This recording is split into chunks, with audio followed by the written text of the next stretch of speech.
ओम शांति। मैं बीके राजेश्वरी सभी आत्माओं को स्वागत करती हूँ। आज मैं आप सबको बताऊंगी राजयोग मेडिटेशन का महत्व, जो आपके जीवन में क्या परिवर्तन लाएगा। देखो, आप सब ज्ञान में हो तो आपको भली भांति पता है कि हमें हमारे जीवन में राजयोग का क्या महत्व है।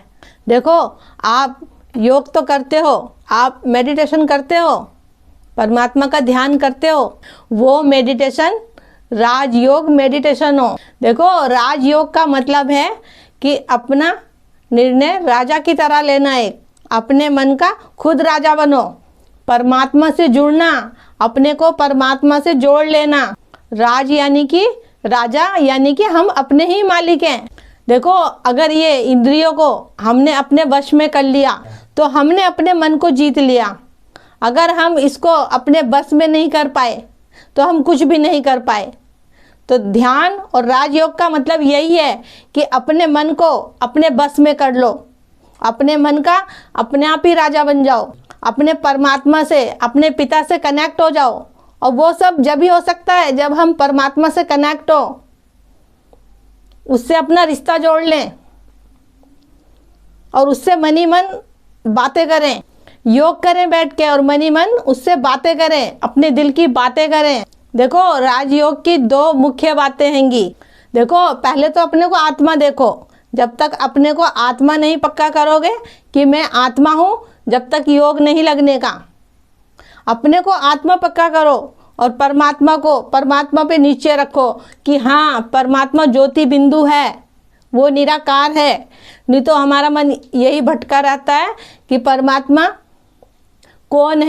लेकिन जब अगर आपको ज्ञान मिल गया, आपको समझ मिल गई, जब भी आपको निश्चय नहीं हो रहा, आपका निश्चय डगमगा रहा कि परमात्मा शरीरधारी है या निराकार है, पहले तो निश्चय पक्का करो अपना। क्योंकि योग आपका जब ही लगेगा जब अपने को आत्मा समझोगे और परमात्मा पे निश्चय होगा, जब ही आगे बढ़ पाओगे। और अपनी इंद्रियों को अपने बस में करो। जब तक ये इंद्रियां बस में नहीं होगी, जब तक भी योग नहीं लगने का। लेकिन ये सब योग के ही माध्यम से होगा।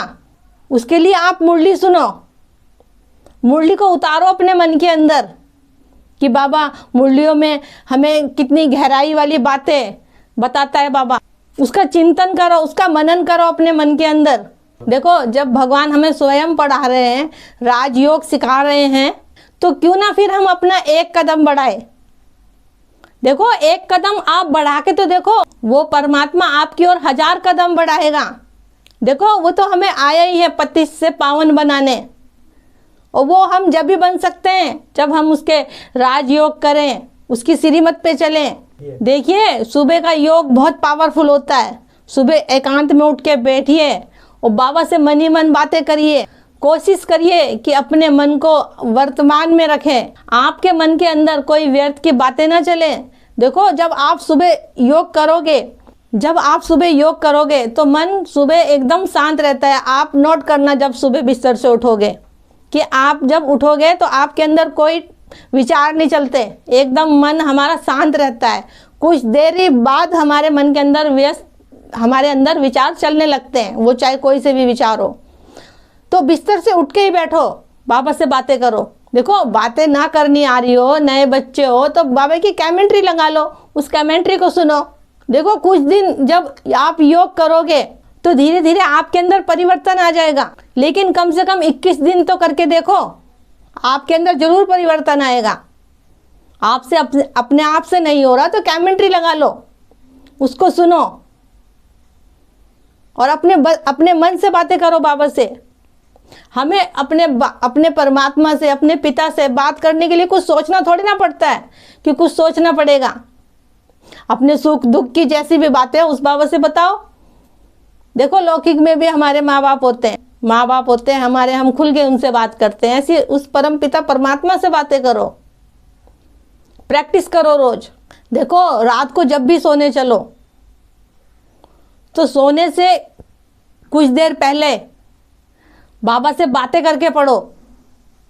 बाबा से कह के पढ़ो कि बाबा मुझे सुबह उठा देना। अगर आपकी आंख ना खुलती हो ना तो बाबा से कहो, बाबा मुझे सुबह उठा देना। तो बाबा अपने बच्चों को उठाने भी जरूर आते हैं। देखो, योग के द्वारा जो आपके जीवन में परिवर्तन आएगा वो आपको पता चलेगा कि मेरे अंदर धीरे धीरे क्या परिवर्तन हो रहा है। वो आप ही को पता चलेगा, वो सामने वाले को नहीं पता चलेगा, वो आपको पता चलेगा कि आपके अंदर क्या परिवर्तन हो रहा है। देखो, योग का महत्व ही यही है कि अपने जीवन का परिवर्तन करना। अपने को आत्मा जानो और परमात्मा में पूरा नीचे रखो, उससे निस्वार्थ प्यार करो, हर घड़ी उसको अपने साथ रखो। तो मेरा आज की वीडियो का बनाने का यही उद्देश्य है कि मैं आप सबको राजयोग करने का महत्व के बारे में बताऊं।